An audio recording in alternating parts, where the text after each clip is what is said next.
My name is Wendy Amsellem. I teach here at the Drisha Institute of Jewish Education. This week's Parsha is Parashat Balak. One of the very interesting things about Parashat Balak is that it is told almost entirely from the perspective of people other than the people of Israel. Like a Faulkner novel, our attention shifts from following the travels of the people of Israel through the desert to suddenly hearing what other people are saying as they watch the people of Israel travel through the desert. The Parsha begins with Balak, who's the king of Moab, who is described as being very afraid of the encroaching power of the people of Israel. And Balak goes and hires Bilam, who is a prophet of the nation of Midian, to curse the people of Israel and in so doing tamp down their power. Now, Bilam is a very interesting personality in the Parsha. He is not at all an Israelite, and yet he has a very close relationship with God. He speaks to God on a regular basis. He speaks God's words as a prophet. And not surprisingly, the rabbis are very interested in who Bilam is and what the nature of his prophecy is. One text that describes these thoughts about Bilam is in the first chapter of the Midrash in Vayikra Rabbah. We're told that the Midrash asks, Ma bein Nevi'ei Yisrael and Nevi'ei Umot HaOlam? What's the difference between Israelite prophets and prophets from other nations?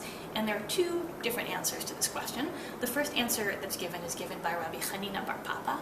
He says that an Israelite prophet is like a friend of a king with whom the king speaks directly face to face, and a non-Israelite prophet is like an acquaintance of a king who the king speaks to but through a curtain.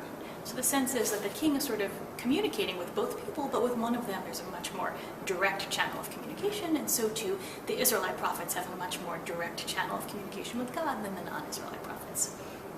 The Rabbanan, the sages, on the other hand, have a different description of the difference in the prophecy between Israelite prophets and non-Israelite prophets. The sages say it's actually more like a king who is married to a woman, but who also has a concubine.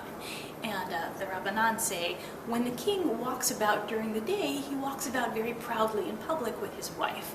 But when he goes to see his concubine, he kind of sneaks off at night in like a slightly shameful way to go and visit the concubine. And the sages say so too when God speaks to the prophets of Israel, God speaks to them proudly during the day. But when God speaks to the non-Israelite prophets, God speaks to them kind of secretly at night, in the same way that the king would go and visit his concubine. I think that text is very interesting because you get the sense that the rabbis are very interested in what it means for there to be prophets in other nations. And they also feel a little bit perhaps challenged by that, right? What does it mean that the king needs a concubine if he already has a wife? Why is God speaking to these non-Israelite prophets? Aren't the Israelite prophets enough for God? So there's something very interesting going on in that text over there.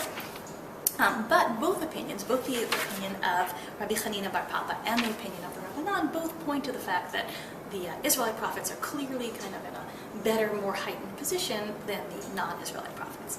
Now, interestingly, the Sifrei, which is the work of Midrash Halakha to the book of Devarim, actually has a very different perspective on the prophecy of Bilam. The Sifrei says, starts off by citing a verse from the very end of the book of Deuteronomy, V'lo kam navi od b'Yisrael k'Moshe. No other prophet ever arose in Israel like Moshe. And the Midrash says, B'Yisrael lo kam. In Israel, no prophet like Moses ever arose. Aval b'umot ha'alam kam. But in the other nations of the world, there was a prophet like Moshe. And who was that? The Midrash says, the Midrash answers, the prophet was Bilam. And in fact, the Midrash goes on to say that Bilam's prophecy was in fact even more powerful than Moshe's prophecy. Moshe didn't necessarily always know that it was God speaking with him, whereas Bilam always does. Moshe is always standing when God speaks to him, whereas Bilam is sometimes standing and sometimes lying down. And so the Sifrei basically seems to be indicating that Moshe is a powerful prophet, and that Bilam's prophecy might be even more powerful. Now, this is clearly a very, very interesting text, and I think it's interesting also to think about what the Sifrei's point is, right? Why would you, other than doing, I guess, a closer reading of this verse of no other prophet in Israel arose like Moshe, the other question is, why would the Sifrei want to go out of its way to make the point that Bilam's prophecy was better than Moshe's?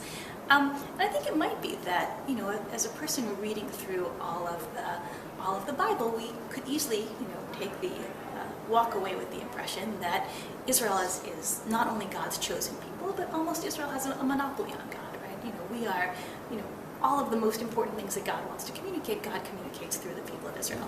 And I think the Sifrei is suggesting that that's not necessarily the case, that the people of Israel are very much the chosen people of God, but that doesn't mean that there aren't other people in the world who are not part of the nation of Israel, with whom God also has powerful and close and meaningful relationships, which I think is interesting to think about. Anyway, Shabbat Shalom.